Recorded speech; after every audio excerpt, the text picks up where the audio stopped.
Dem baş gudarenêja wara Perxudres podcast'e. Ez Ömer Faruk Baran ji vê podcast'ê nivîseke xweya bo Botan Timesê radigihînim. Vê saetê vê deqê hûn li ku bin, bi wê nivîsê bi we rame.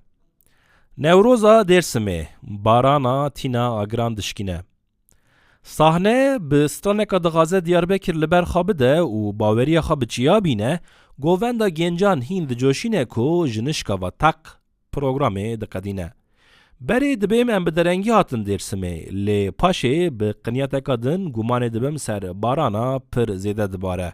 Ji ber şilî û şepeliya nêîşê îşan zûzûka dawî li programa Newrozê hatiye. Qelebaliqa ez li ber Seyîd Riza dibînim ne ya bi hezaran e. Bêjim bi sedan kes jî belkî çirçirandin e, bes behs û mesele ne ew e.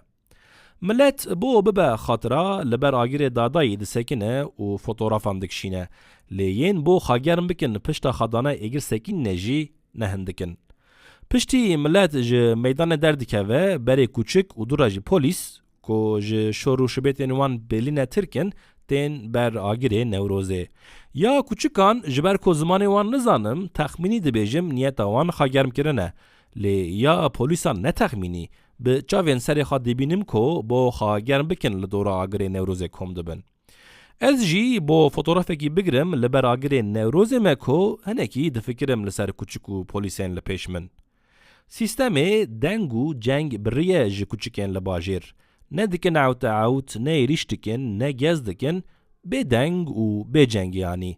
Dîsa wê sîstemê xastiye ku polîsên li Dêrsimê li gor yên Diyarbekir kubar bin pariyekî û bi rûyekî nerm bidin û bistînin. Ne dikin barebar, ne gêr dikin, ne êrîşkar.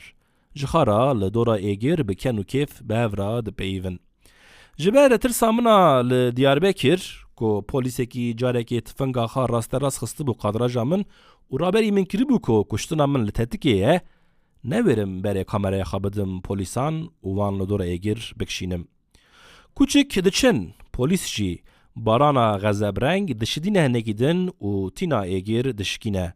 Deprem li du depremê lehî. Felaket li ser felaketê.